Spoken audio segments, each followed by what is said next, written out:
Hello बच्चों, कैसे हो? मस्त एकदम। तो आज हम लोग सॉल्व कर रहे हैं pair of linear equations in two variable का एक्सरसाइज 3.5 या 3E का पार्ट 3। फर्स्ट और सेकंड पार्ट मिला करके हमने इसमें कुल 14 प्रश्नों को हल किया है। आज हम लोग इस चैप्टर का या इस एक्सरसाइज का 15वां प्रश्न सॉल्व करेंगे। तो ज़्यादा समय नहीं गंवाएंगे, चल रहे हैं सीधे सीधे आज के टॉपिक पर या आज के प्रश्न पर, प्रश्न नंबर 15 पर। यह है आपका चैनल सीक्रेट S5 ट्यूटोरियल और मैं यश खान आपका इस चैनल में तहे दिल से इस्तकबाल करता हूं। तो शुरुआत करते हैं प्रश्न नंबर 15 से। क्वेश्चन नंबर 15, ए तथा बी की मासिक आय का अनुपात 4:3 है, यानी 4 और 3 का रेशो है कमाई का यानी आमदनी का। कह रहा मासिक व्यय का अनुपात 3:2 है, यानी जो वो लोग खर्च करते हैं उसका अनुपात कितना है 3/2। यदि उनमें से प्रत्येक 600 रुपये की मासिक बचत करता है तो प्रत्येक की मासिक आय ज्ञात कीजिए। तो कैसे निकालेंगे? देखो यहाँ पे हमको कुल 4 प्रकार की वेरिएबल दी हुई हैं। आप कहोगे linear equation in two variable में 4 प्रकार की वेरिएबल कैसे हो गई? तो देखो आय है, मान लो ए की आय है ए और बी की आय है बी, तो 2 यहाँ हो गया। फिर हो गया ए का व्यय, मान लो सी खर्च करता है और बी खर्च करता है डी। तो इस प्रकार से कुल 4 वेरिएबल है। यहाँ दिया हुआ है A/B, यानी आय का अनुपात दिया है 4/3 और व्यय का अनुपात दिया है 3/2। तो अब अगर हम लोग 4 वेरिएबल लगाएं तो हमारा सवाल बड़ा कठिन हो जाता है या थोड़ा लेंदी हो जाएगा। तो हम लोग क्या करेंगे, अब इस 4 वेरिएबल को हम लोग 2 वेरिएबल में कन्वर्ट करेंगे। देखो कैसे। हम लोग ये मान लेते हैं कि ए की जगह पर हम लोग लिख लेते हैं 4x और बी की जगह पर लिख लेते हैं 3x। तो ये होगा 4x/3x इक्वल कितना हो जाएगा 4/3। तो यहाँ ए की जगह पर अगर 4x ले लें और बी की जगह पर 3x ले लें तो रेशो 4/3 आता है। तो यहाँ देखो एक ही किस्म के एक वेरिएबल से काम चल गया। यहाँ पे देखो अगर हम लोग यहाँ c की जगह पर ले लें 3x और d की जगह 3x नहीं y ले लेते हैं और d की जगह पर ले लें 2y, तो ये होगा c/d को अगर हम लोग देखेंगे तो होगा 3y/2y इक्वल 3/2। तो अगर हम लोग ये मान लें कि a की आय है 4x और b की आय है 3x, तो इस प्रकार से दोनों की आय में अनुपात 4/3 हो जाएगा। फिर अगर हम लोग मान लें कि a का व्यय 3y है और b का व्यय 2y, तो इनके व्यय का रेशो 3/2 हो जाएगा। तो यह ज़्यादा बेहतर होगा। अगर इससे लगाएंगे तो आ जाएगा, ऐसी कोई बड़ी बात नहीं है, लेकिन बहुत बड़ा हो जाएगा। हम लोग जो लगाएंगे वो इससे लगाएंगे। तो हम लोग क्या करेंगे, यहाँ पे सबसे पहले मान लेते हैं कि माना ए की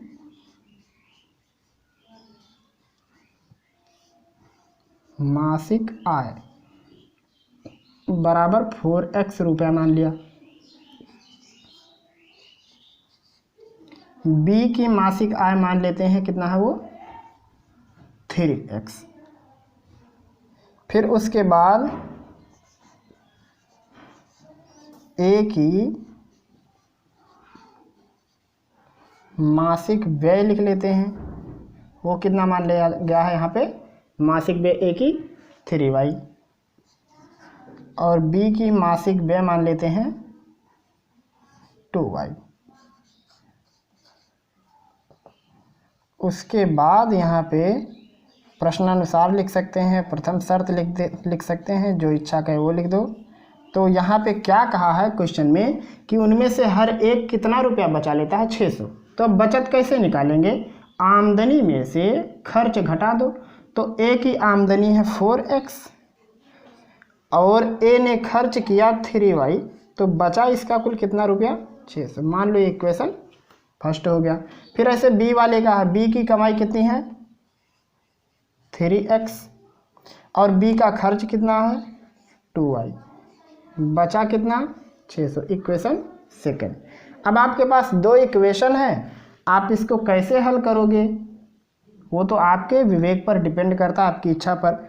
अगर देखो मैं आपको बता देता हूँ, अगर यहाँ पे आप x को विलोपन करना चाहोगे यानी x हटाना चाहोगे विलोपन विधि से, तो पहले में 3 का गुणा करना पड़ेगा, दूसरे में 4 का। y हटाना चाहते हो तो पहले में यहाँ 2 का गुणा करना पड़ेगा, दूसरे में 3 का।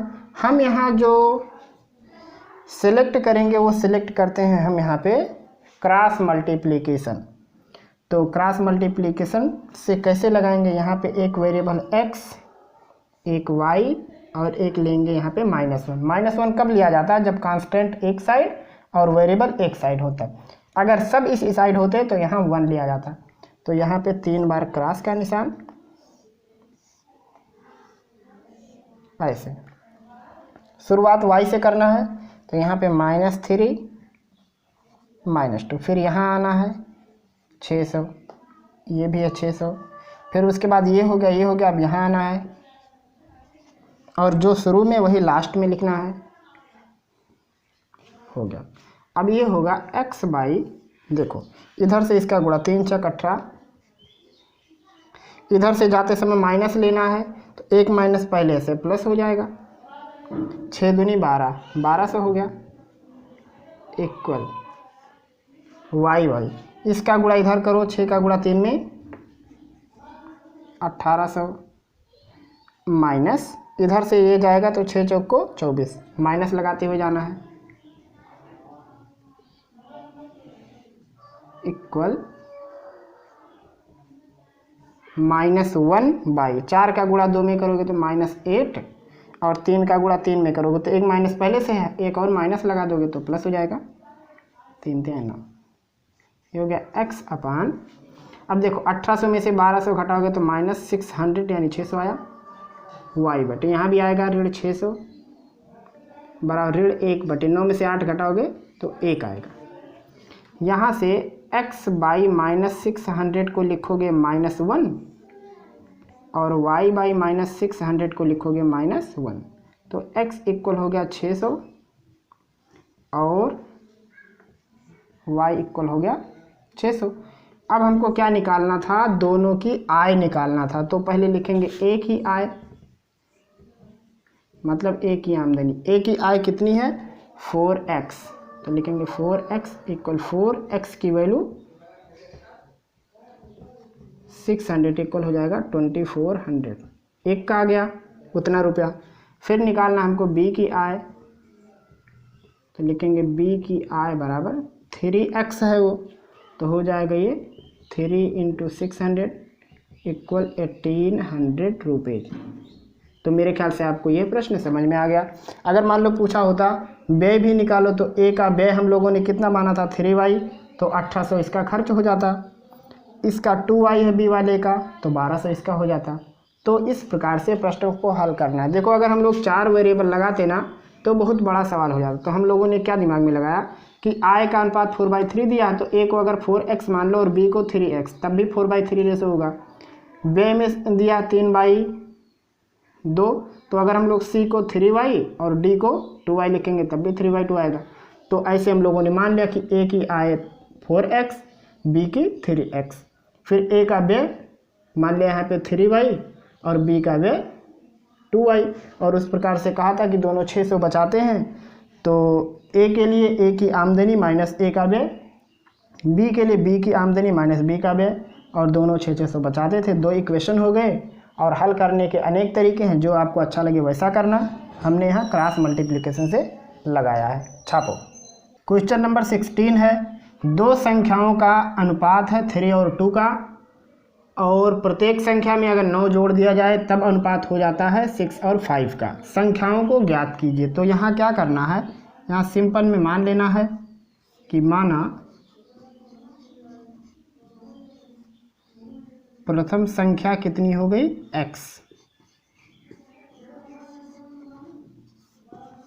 द्वितीय संख्या हो गई y। लिखेंगे प्रथम शर्त, दोनों के बीच का अनुपात 3/2 का है, तो लिखेंगे x/y इक्वल 3/2। यहाँ से 2 का गुणा x में करेंगे तो 2x इक्वल हो जाएगा 3y, मान लो इक्वेशन फर्स्ट। फिर लिखेंगे द्वितीय शर्त, द्वितीय शर्त क्या है कि अगर दोनों में 9 जोड़ दिया जाए, यानी x में भी 9 जोड़ दो और y में भी 9 जोड़ दो, तो अनुपात हो जाता है 6/5 का। गुणा करो 5 का गुणा x में 5x, 5 का गुणा 9 में 45, 6 का गुणा y में 6y और 6 का गुणा 9 में 54। ये 6y इस साइड आएगा तो होगा ये 5x - 6y इक्वल 54 इधर है, 45 उस साइड जाके घटाना है तो होगा ये 54 - 45।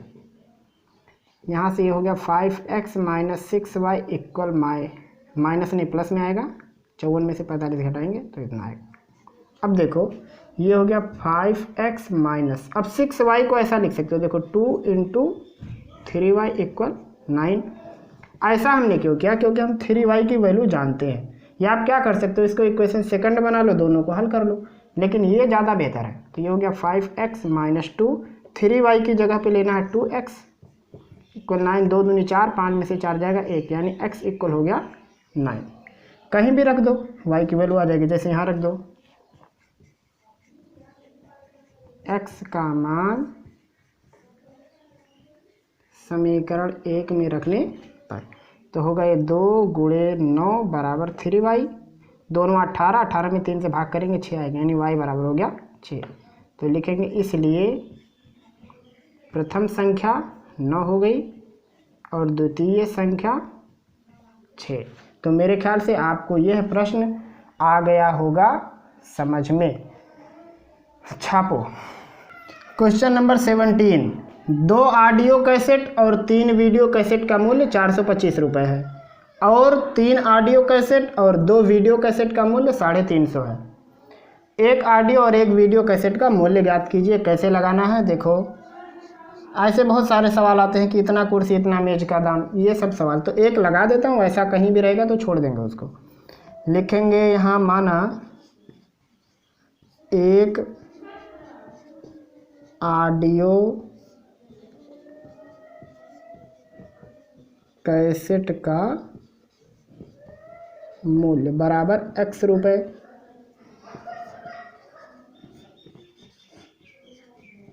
एक वीडियो कैसेट का मूल्य बराबर हो गया y रुपये।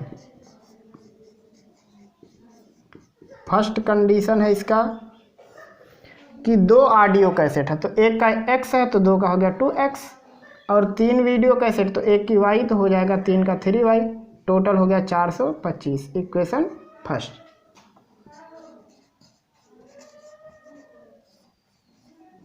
द्वितीय शर्त वो क्या है कि 3 ऑडियो कैसेट है यानी 3x हो गया और 2 वीडियो कैसेट यानी 2y इक्वल हो गया 350। Equation second.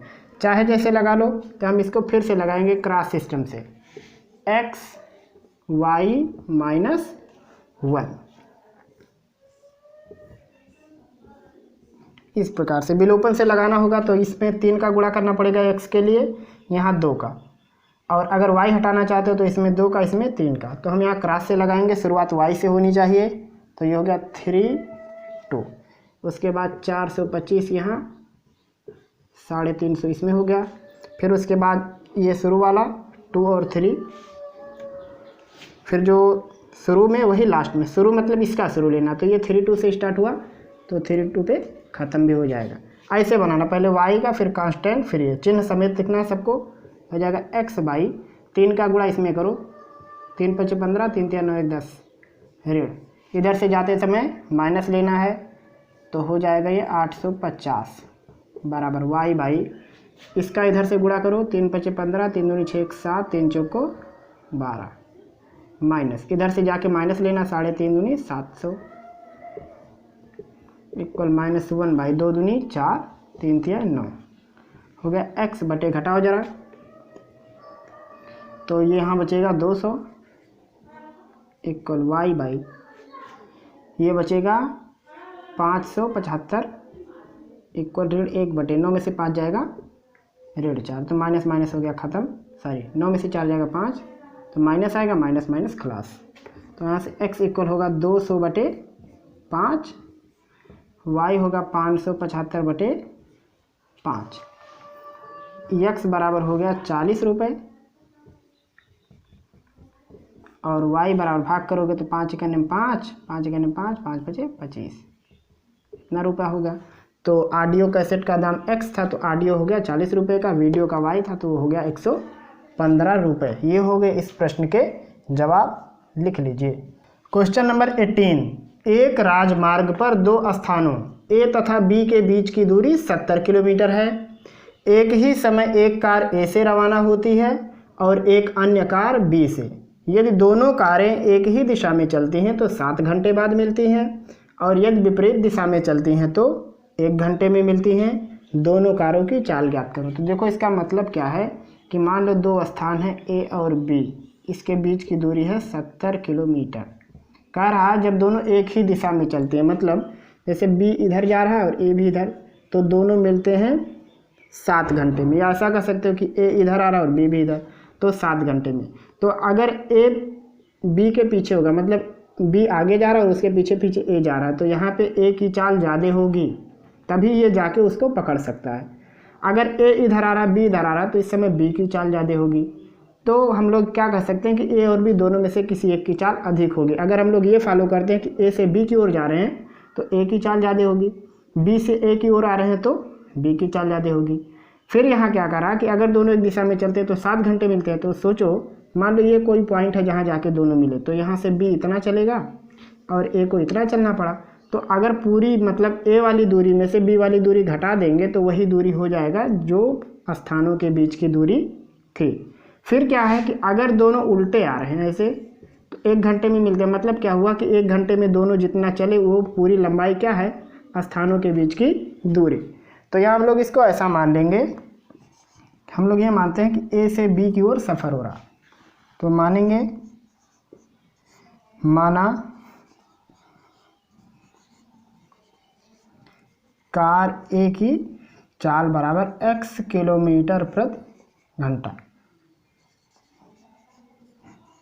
कार B की चाल मान लेते हैं y किलोमीटर प्रति घंटा। प्रथम शर्त ये मान लेते हैं कि जब दोनों एक दिशा में जाते हैं तो अगर A से B जाते हैं तो A वाला ज़्यादा चलेगा, तो दूरी बराबर होता है चाल गुणे समय। तो चाल है A की x और समय लिया 7 घंटा, तो 7x हो गया, माइनस B की चाल y है, ये भी 7 घंटा चला। तो और टोटल जब ये लोग इतना सारा दूरी चल लिए तो इनका जो गैप होना चाहिए वो कितना होगा, 70 किलोमीटर का। बात पता है कैसे? यहाँ से B आगे जाएगा इतना और 7 घंटे में A पहुँच जाएगा इतना, तभी तो दोनों एक दूसरे को मिलेंगे। तो उस समय A की दूरी में से B की दूरी घटाओगे तो जो स्थानों के बीच की पहले की दूरी थी वही आएगी। यहाँ से 7 से अगर भाग कर दें तो x माइनस वाई इक्वल आएगा 10। तो इसको फर्स्ट बना सकते हैं।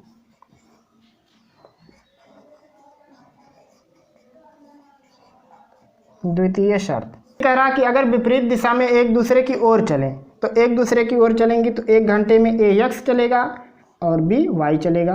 दोनों मिला के कितना होना चाहिए, 70। ये हो गया इक्वेशन सेकंड। अब इसको चाहे जैसे लगा लो, विलोपन वज्रगुणन प्रतिस्थापन, तो विलोपन ज़्यादा बेहतर रहेगा। देखो यहाँ कोफिशिएंट पहले से बराबर है, तो x माइनस वाई इक्वल है 10 first, x plus y equal 70 second. जोड़ोगे y से y खत्म, 2x इक्वल 80, x इक्वल हो जाएगा 40 किलोमीटर पर आवर। कहीं भी रख दो, जैसे यहाँ रख दोगे तो कहीं भी रख के लगाओगे तो y की वैल्यू आएगी 30 किलोमीटर पर आवर। ऐसा भी लिख सकते हो कि x का मान सेकंड में या फर्स्ट में जहाँ इच्छा के वहाँ रख देना, उसके बाद हल करोगे तो y कितना आएगा 30। फिर लिख सकते हो आता है A कार की चाल 40 किलोमीटर और B की 30।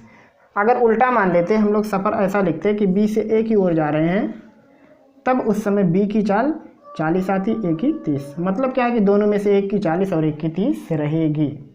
आ गया होगा समझ में, तो छाप लो। 19वां क्वेश्चन है, यदि एक आयताकार मैदान की लंबाई में 2 मीटर की कमी और चौड़ाई में 2 मीटर की वृद्धि कर दी जाए तो क्षेत्रफल 10 मीटर स्क्वायर बढ़ जाता है। तो मान लो कि माना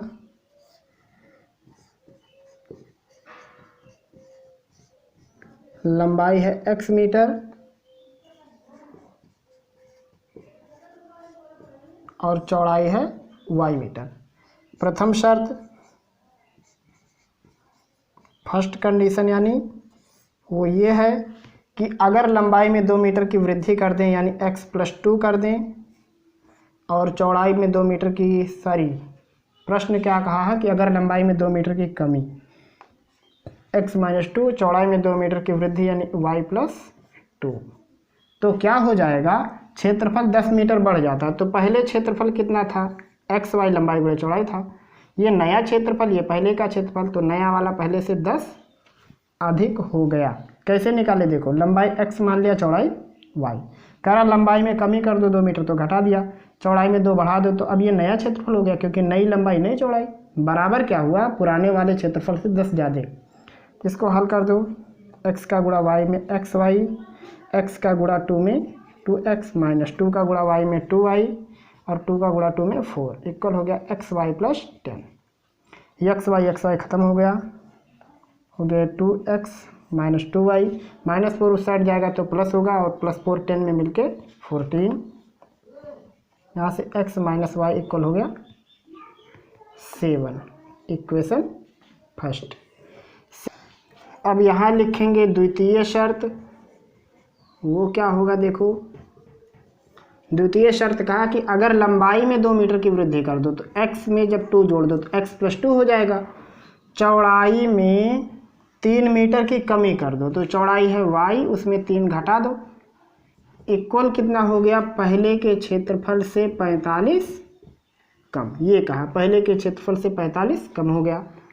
हल करो इसको, x का गुणा y में xy minus 3x plus 2y minus 6 equal xy minus 45, xy cancel हो जाएगा तो यहाँ होगा ये -3x प्लस 2y, -6 उस साइड जाएगा तो प्लस हो जाएगा यानी -45 प्लस 6, तो ये हो गया -3x प्लस 2y इक्वल -39, ये हो गया इक्वेशन नंबर सेकंड। अब फर्स्ट सेकंड आपके पास है, अगर y को हटाना चाहते हो तो इसमें 2 का गुणा कर दो, x हटाना चाहते हो तो 3 का, तो क्या कर दें, चलो x को हटा देते हैं तो लिखेंगे समीकरण 1 × 3 कर दिया, मतलब 1 में 3 से गुणा करेंगे तो होगा ये 3x माइनस 3y इक्वल 21, मान लो ये थर्ड इक्वेशन। सेकंड को इसके नीचे लिखो, -3x प्लस 2y इक्वल -39, यह है सेकंड।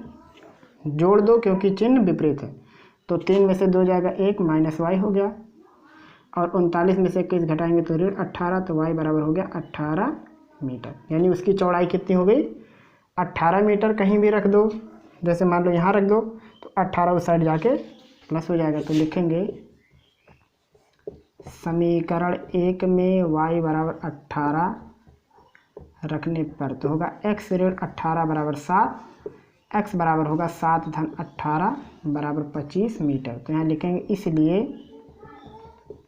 लंबाई बराबर x बराबर 25 मीटर और चौड़ाई बराबर y बराबर 18 मीटर। तो ये हो गया इस प्रश्न का आंसर। आ गया होगा समझ में, तो छापो। क्वेश्चन नंबर 20, एक व्यक्ति कुछ मासिक वेतन पर नौकरी शुरू करता है और प्रत्येक वर्ष उसके वेतन में एक नियत वृद्धि होती है। यदि नौकरी के 4 वर्ष बाद उसका वेतन 1500 रुपये और 10 वर्ष बाद उसका वेतन 1800 रुपये हो, तो बताइए शुरू में उसका वेतन कितना था और नियत वृद्धि कितनी है। तो हम लोग क्या मान लेंगे कि माना मासिक वेतन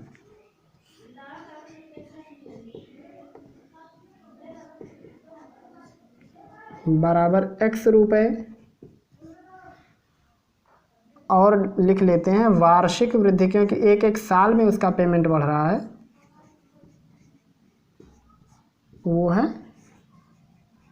y रुपये। अब लिखेंगे प्रथम शर्त। प्रथम शर्त क्या है, 4 साल बाद, तो 4 साल बाद में उसका वेतन कितना आया था 1500 रुपये। तो कैसे निकालेंगे, मासिक वेतन x था, 4 साल में 4y बढ़ गया तो हो गया ये 1500, इक्वेशन फर्स्ट। फिर 10 साल बाद है तो मासिक वेतन x था और 10 साल में इतना रुपया बढ़ गया, तब ये हो गया 1800। इक्वेशन नंबर सेकंड, ये द्वितीय शर्त है।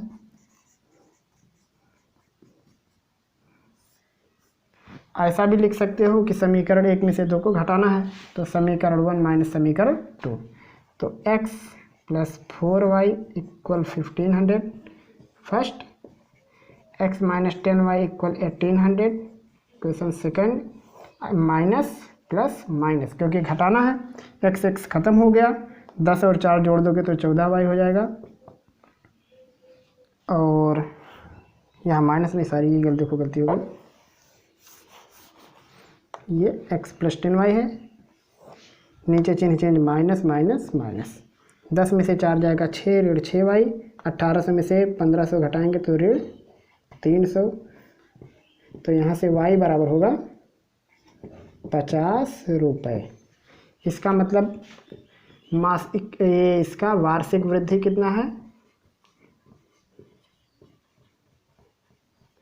बराबर y बराबर 50 रुपये, यानी उसका पेमेंट हर साल 50 रुपया बढ़ जाता है। y का मान कहीं भी रख दो, जैसे समीकरण 1 को ले लो तो लिखेंगे समीकरण 1 में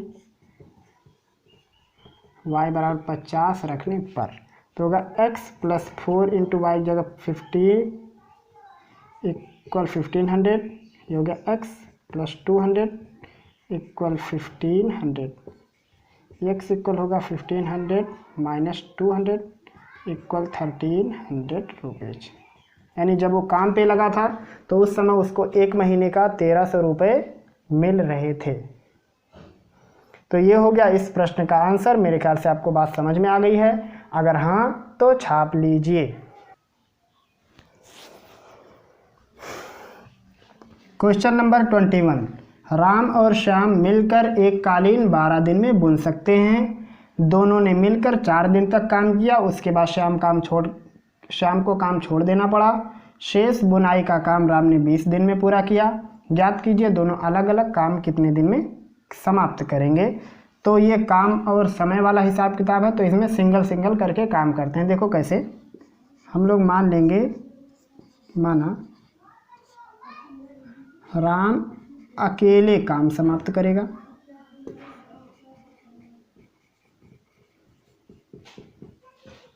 कितने दिन में, x दिन में, और श्याम अकेला काम समाप्त करेगा मान लो y दिन में। प्रथम शर्त लेंगे, देखो बहुत ही सिंपल सवाल रहता है ये, बस थोड़ा सा दिमाग लगाना रहता है बस, और कुछ नहीं। अब देखो यहाँ क्या करेंगे, हम लोगों ने क्या माना कि x दिन में ये पूरा काम खत्म कर लेता है, तो एक दिन में कितना काम होगा, 1/x। इसका y दिन है तो ये हो जाएगा 1/y। दोनों जब मिल के काम करते थे तो 12 दिन लगता था, तो एक दिन में कितना काम होगा, 1/12। ये हो गया इक्वेशन फर्स्ट। कैसे किए, x दिन में ये पूरा काम खत्म करता था तो एक दिन में 1/x काम होगा, ये y दिन में खत्म करता था तो 1/y हो गया। तो दोनों लोग मिलके इतना काम किए, और दोनों लोग मिलके पूरा काम 12 दिन में खत्म करते थे, तो दोनों लोग मिलके एक दिन में 1/12 करेंगे। ये हो गया फर्स्ट इक्वेशन। सेकंड यानी द्वितीय शर्त, द्वितीय शर्त यह है कि दोनों ने 4 दिन तक काम किया, तो एक दिन में 1/x, तो 4 दिन में 4/x और 4/y, 4 दिन दोनों साथ थे। उसके बाद क्या हुआ, एक काम छोड़ के चला गया, तो फिर राम को 20 दिन और करना पड़ा, तो ये हो जाएगा 20/x, क्योंकि एक दिन में वो 1/x करता है, 20 दिन और रहेगा तो 20/x हो जाएगा। और उसके बाद पूरा काम हो गया ख़त्म, तो पूरे काम को कितना लिखते हैं, 1 से। अब यहाँ से ये कितना हो जाएगा, 20 4 24/x, देन 4/y बराबर 1। 4 देखो सब में कॉमन है तो कॉमन ले लोगे तो होगा ये 4 6 24 यानी 6/x धन 1/y बराबर 1। तो यहाँ से 6/x धन 1/y बराबर होगा 1/4। Equation number second. चाहो तो विलोपन विधि से लगा लो, देखो 1/y यहाँ भी है वहाँ भी है, तो लिखेंगे समीकरण 1 माइनस, तो 1 है 1/x प्लस 1/y इक्वल 1/12। और इसके नीचे होगा 6/x प्लस 1/y इक्वल 1/4। ये इक्वेशन सेकंड। नीचे चिन्ह चेंज, माइनस माइनस माइनस, ये होगा 1/x माइनस 6/x इक्वल 1/12 ऋण 1/4, क्योंकि 1/y 1/y खलास हो जाएगा तो हर बराबर है, तो 6 में से 1 जाएगा 5 यानी ऋण 5/x इक्वल 4 का इधर से गुणा करोगे तो होगा, या वैसे इन दोनों का एलसीएम होगा 12 ही, तो 1 माइनस 4 में 3 का गुणा करना पड़ेगा, तो यहाँ हो जाएगा 1 माइनस 3/12। तो ये हो जाएगा माइनस 5/x बराबर 3 में से 1 जाएगा 2, ऋण 2/12। देखो ऋण से ऋण खत्म हो जाएगा तो होगा ये 5/x बराबर 1/6। यहाँ से x इक्वल कितना होगा, 6 का गुणा 5 में करोगे तो 30, यानी x बराबर हो गया 30। तो x की कहीं वैल्यू रखो, कहाँ रखें, चलो फर्स्ट में रखते हैं। तो लिखेंगे समीकरण 1 में x बराबर 30 रखने पर तो होगा 1/30 धन 1/y बराबर 1/12। तो 1/y बराबर होगा 1/12 ऋण 1/3 30। एलसीएम होगा 60, तो 12 पंचे 60, तो 5 यहाँ आएगा, 30 दूनी 60, यहाँ 2 आएगा, नीचे 60, 5 में से 2 जाएगा 3/60 माने 1/20। काट दोगे 3 करीब 3 20 60, तो y बराबर हो गया 20 दिन। तो क्या निकल गया कि राम पूरा काम ये ख़त्म करेगा 30 दिन में और श्याम पूरा काम ख़त्म करेगा 20 दिन में। तो मेरे ख्याल से आपको समझ में आ गया होगा। इसको आप क्या कर सकते हो, अन्य विधि से यानी रैखिक समीकरण में कन्वर्ट भी कर सकते हो। जैसे 1/x को a मान लो, 1/y को b मान लो, तो इक्वेशन बनेगा a + b इक्वल 1/12। ये बनेगा 6a + b इक्वल 1/4। तो आप उससे भी हल कर सकते हो, लेकिन ये तरीका ज़्यादा बेहतर था तो हमने इसको चुना। क्वेश्चन नंबर 22 है, एक व्यापारी 4 बोरे चावल और 10 बोरे गेहूँ 36,000 रुपये में क्रय करता है। चावल को 10% लाभ पर और गेहूं को 2% हानि पर बेचता है। उसे कुल 1200 रुपये लाभ हुए, तो 1 बोरे चावल और 1 बोरे गेहूं का क्रय मूल्य ज्ञात करो। तो वही मान लो जो निकालना है। लिखेंगे कि माना 1 बोरे चावल का क्रय मूल्य बराबर x रुपये और 1 बोरे गेहूं का क्रय मूल्य बराबर y रुपये। ये हो गया। अब सवाल में कहा है, प्रथम शर्त इसने, उसको पहले लिखो। प्रथम शर्त यह है कि चावल 4 बोरा था यानी 4x और गेहूं 10 बोरा था यानी 10y और कुल मिला के कितना लगा 36,000। देखो दोनों में 2 से भाग कर सकते हो आर पार, तो अगर भाग कर दो तो होगा 2x + 5y equal 18,000। Equation first. इसको बना सकते हो या इसको भी। कैसे कि देखो 1 बोरे चावल का दाम x मान लिया और 1 बोरे गेहूं का y। कुल 4 बोरा चावल था तो 4x और गेहूं था 10, तो हो गया 10y इक्वल 36,000। फिर 2 से भाग करके ऐसा भी कर सकते हो या फिर इक्वेशन फर्स्ट उसको बनाना। अब आगे देखो कहा है कि चावल को 10% लाभ पर बेचता है, तो लिखेंगे कि 1 बोरे चावल पर लाभ, 1 बोरे चावल पर लाभ बराबर क्या होगा, लाभ बराबर होता है लाभ गुणे 100 बटे क्रय मूल्य।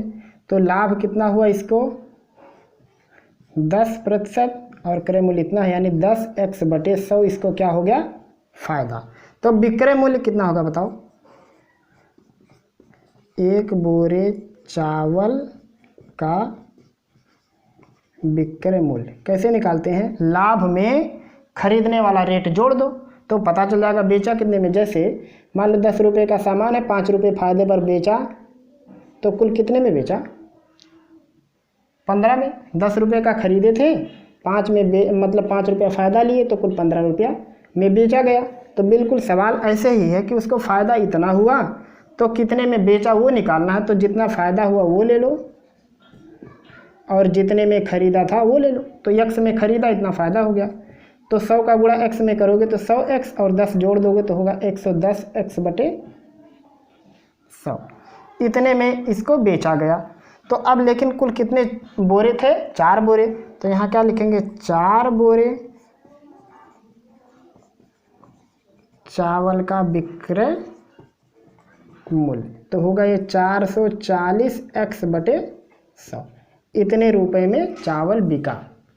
ऐसे ही सेम काम गेहूं का करेंगे, लिखेंगे 1 बोरे गेहूं पर हानि। यहाँ लिखेंगे 1 बोरे गेहूं का विक्रय मूल्य बराबर, अब कितने में बेचा गेहूं वो निकालना है। तो गेहूं खरीदा गया y में और घाटा हुआ 2y/100, ये घटा दो। जब नुकसान हो तो घटाना पड़ेगा और फायदा हो तो जोड़ना पड़ेगा। तो 100y में से 2y घटाएंगे जब इधर से गुणा करके, तो आएगा 98y/100। तो अब कुल कितने बोरे थे? 10 बोरे थे। तो लिखेंगे 10 बोरे गेहूं का विक्रय मूल्य बराबर होगा। अब 10 बोरे गेहूं का विक्रय मूल्य निकालना है तो कितना होगा? 1 का विक्रय मूल्य मालूम है 10 का होगा, तो 980y/100, 0 0 कट जाएगा तो होगा 98y/10। चाहो तो 2 से काट दो तो 49y/5। सेम काम अगर यहाँ भी कर दो, यहाँ पे तो 0 से 0 कट जाएगा, 44/10, उसको 2 से काटेंगे तो होगा 22/5x। तो ये होगा विक्रय मूल्य दोनों का। अब यहाँ लिखेंगे द्वितीय शर्त। द्वितीय शर्त में क्या कह रहा है कि पूरा बेचने पर उसको कुल कितना फ़ायदा हुआ? 1200। तो फ़ायदा कैसे निकालेंगे? कुल विक्रय मूल्य माइनस कुल क्रय मूल्य। तो कुल बेचने वाला दाम कितना है? 22x/5 धन 49y/5, ये हो गया। कुल खरीदने वाला रेट कितना था? वो कुल कितने रुपए में खरीदा था? 36,000 में। तो ये हो गया 36,000। फिर भी फ़ायदा कितना हो गया? 1200। आई बात समझ में? कुल फ़ायदा निकालने के लिए जो टोटल बेचने वाला रेट है उसमें से टोटल खरीदने वाला रेट घटाओगे तो 1200 फ़ायदा हुआ। अब देखो ये हो गया 22x धन 49y/5 बराबर 36,000। उस साइड जाएगा तो कितना होगा? ये 0 0 2 6 7 3 37,200। इधर से 5 का उस साइड गुणा होगा तो 0 0 5 दूनी 10, 5 7 35 1 36, 5 3 15 3 18। और इधर हो गया ये 22x धन 49y। अब देखो एक इक्वेशन वहाँ है और एक इक्वेशन यहाँ है, तो मान लो ये हो गया सेकंड। अगर इसमें हम 11 का गुणा कर दें तो ये भी 22x हो जाएगा। तो चलो इसमें 11 का गुणा करो तो होगा ये 11 दूनी 22x, 11 पचे 55y बराबर, इधर भी 11 का गुणा करोगे 18,000 में तो 0 0 11 88, 11 के निम 11 8 19। ये फर्स्ट और इसके नीचे सेकंड को लगा दो। ये 22x प्लस 49y इक्वल 186,000।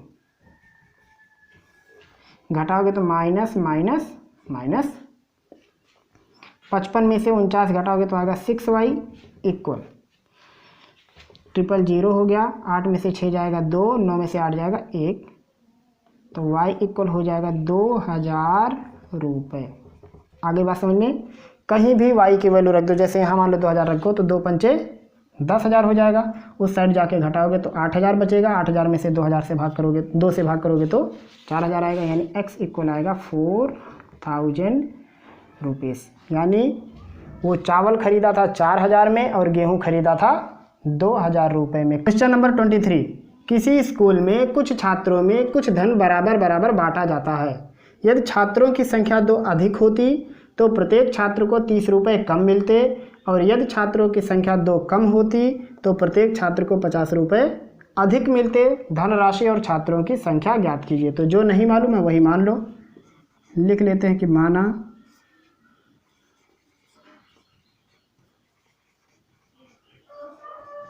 कुल धनराशि बराबर x रुपये और छात्रों की